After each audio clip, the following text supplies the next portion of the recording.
choisir une pagaie traditionnelle. Ce sont bien sûr de beaux objets, mais ce n'est pas suffisant. Ce sont des pagaies parfaitement adaptées au kayak de mer, à la randonnée en mer, d'autant plus que cette randonnée va être très longue. Leurs avantages sont qu'elles sont très légères, de 600 grammes à 900 grammes, qu'elles vont être adaptées à la taille du kayakiste, mais elles vont aussi avoir des avantages techniques comme une très bonne souplesse, comme une très grande polyvalence. Ce sont des pagaies qui ne sont pas croisées, et donc quand on les propose à des enfants ou à des débutants, sans hésitation ils vont pouvoir pagayer avec, alors qu'avec des pagaies croisées ils vont avoir du mal. Comme elles ne sont pas croisées, on a toujours les mains en contact de la pelle, et donc les appuis sont toujours évidents, on ne risque pas de les mettre dans le mauvais sens. L'autre élément aussi, c'est que le manche étant grand et étant donné qu'on a les doigts sur la pelle, on n'a pas besoin de serrer pour maintenir, on ne fait pas beaucoup d'efforts. Ça évite le temps de clic, ça évite les efforts, et comme on va pagayer aussi relativement bas, les épaules vont être beaucoup moins sollicitées, on va pouvoir pagayer pendant des heures et des heures sans aucun souci.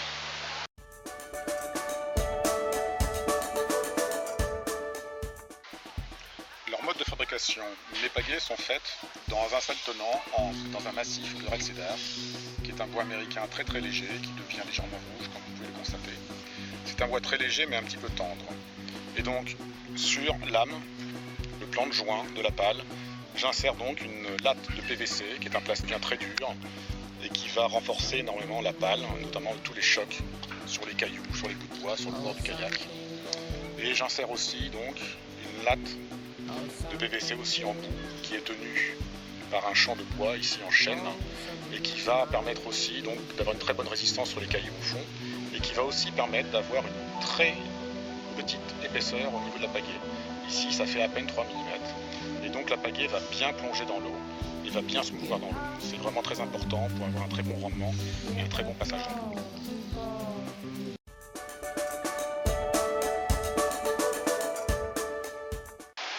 La bonne taille de la pagaie. Vous devez être debout, mettre la main en l'air, et la pagaie doit vous rentrer dans le creux des phalanges, comme ici. Et ça vous donne la taille de la pagaie. Pour moi, 1m84, ça fait 2m25. Voilà la bonne taille de la pagaie.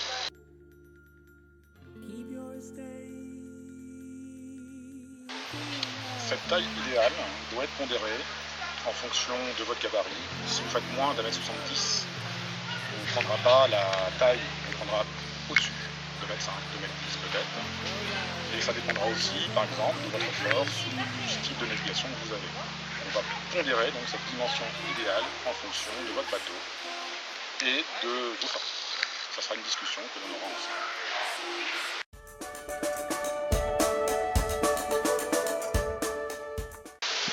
Les pagaies que j'utilise principalement la pagaie à ma taille standard, 2m25. J'utilise à 80% parce qu'elle est très polyvalente, elle passe dans tous les cas. Celle-ci, je peux l'emmener tout le temps. J'utilise aussi une pagaie de 2m40, qui est celle-ci, très puissante. J'utilise uniquement pour les sorties courtes, d'1 heure à 1 heure et demie. Elle est moins polyvalente, puissante et intéressante, mais à limiter au niveau d'utilisation. Cette puissance est due à son côté qui est plat, à sa grande largeur et sa grande longueur. C'est donc une pagaie très intéressante pour aller vite. Pour aller vite quand il n'y a pas de vent et qu'on a un kayak très rapide. Pour aller vite dos au vent avec les bacs dans le dos pour récupérer les bacs en surfant. Simplement, c'est une pagaie qui va vous fatiguer beaucoup plus vite qu'une pagaie traditionnelle et qui va devenir compliquée avec un force 3, un force 4 de face quand on a plusieurs milles à faire. J'utilise aussi une pagaie de 2m15, celle de ma femme, et celle-ci je vais l'utiliser justement quand je sais que la sortie va être très très longue avec beaucoup de vent de face, beaucoup de vagues. C'est une pagaie moins puissante, je vais pouvoir pagayer mais avec beaucoup moins d'efforts. Celle-ci je la prends quand je sais que les conditions vont être vraiment très difficiles. Je la prends en plus de la 2m25. Et bien sûr, celle qui ne me quitte jamais, la pagaie secours, la pagaie tempête. Très facile à stocker sur le pont, on peut tout faire avec, on peut pagayer, on peut esquimoter. C'est vraiment une pagaie que j'ai tout le temps avec moi.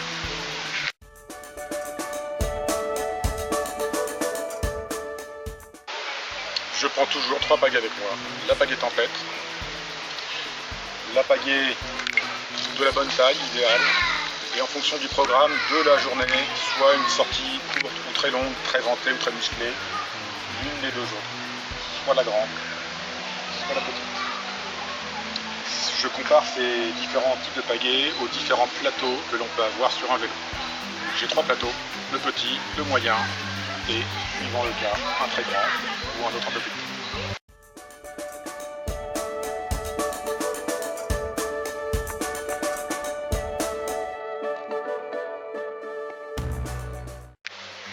Les différents types de pagaies. Ici, on a une pagaie classique, pagaie traditionnelle, qui est entièrement symétrique. Les 4 faces sont identiques. On a le manche, l'épaule, la pale. Il faut que la pale puisse coulisser très facilement dans les mains, comme ceci, et bien la maintenir, pas trop large. Là, on a une pagaie traditionnelle, tout à fait standard.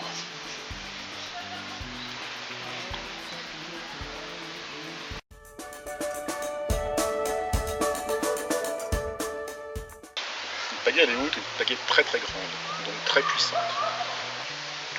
La pagaie à l'éoute, qui est une pagaie dissymétrique.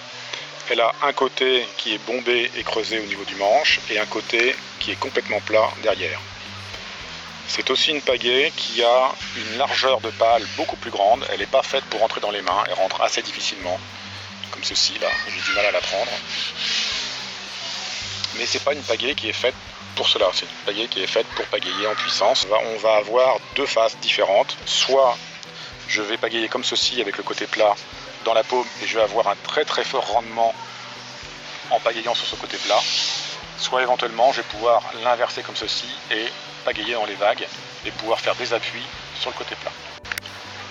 Avec une pagaie à l'éoute, on peut naviguer d'une façon traditionnelle, donc incliné comme ceci, et pagayer d'une façon complètement traditionnelle aussi, simplement les appuis vont se faire à l'envers, sur la partie ronde. Donc il va falloir la tourner pour faire des appuis à l'endroit. Si on veut faire des appuis à l'endroit, parce qu'il y a beaucoup de vagues notamment, on va tourner la pagaie, on va la mettre dans sa main comme ceci, et on va pagayer, simplement on aura un petit peu moins de rendement, mais tous les appuis se feront bien à plat, sur la face plate.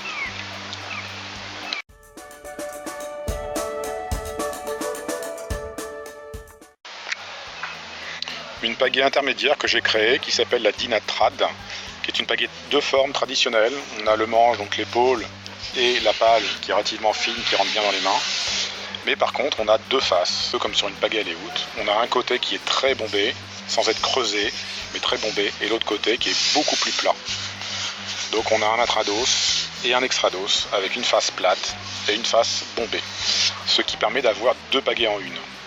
Je vais pouvoir pagayer sur la partie plate dans la paume et avoir un très bon rendement.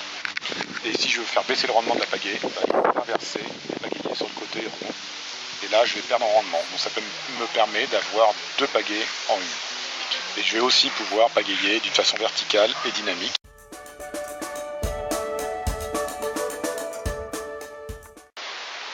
La pagaie tempête est une pagaie traditionnelle de forme, simplement elle est plus courte. Elle est de la taille de la personne. Le manche va être très court puisque les pales ont la même dimension qu'une pagaie traditionnelle. Donc le manche peut être vraiment très petit, comme ici 200 mm ou encore plus petit. C'est une pagaie qui sert à tout, on peut pagayer avec, on peut esquimoter sans aucun souci. Elle a la forme d'une pagaie traditionnelle.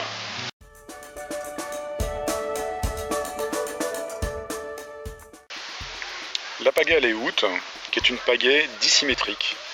Elle a un côté qui est bombé et creusé au niveau du manche et un côté qui est complètement plat derrière. Avec cette pagaie, il est aussi possible d'avoir un pagayage très dynamique. Au lieu de mettre la main sur la partie plate comme ça, les doigts au-dessus et d'avoir l'inclinaison vers le haut, je vais tourner la pagaie, mettre les doigts sur la partie inférieure du manche et avoir une inclinaison négative comme ceci.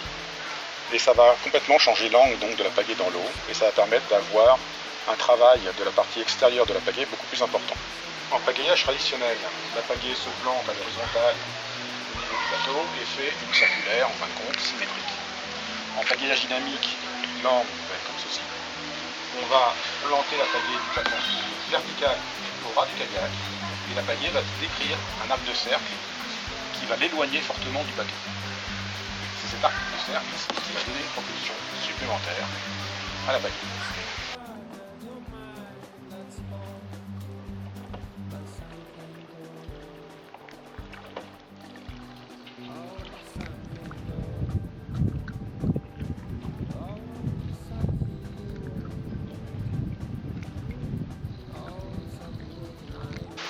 Pour ce pagayage dynamique, il faut donc avoir un mouvement très vertical, à noter mon bras haut qui est semi-fléchi, qui va permettre de garder la pagaie verticale.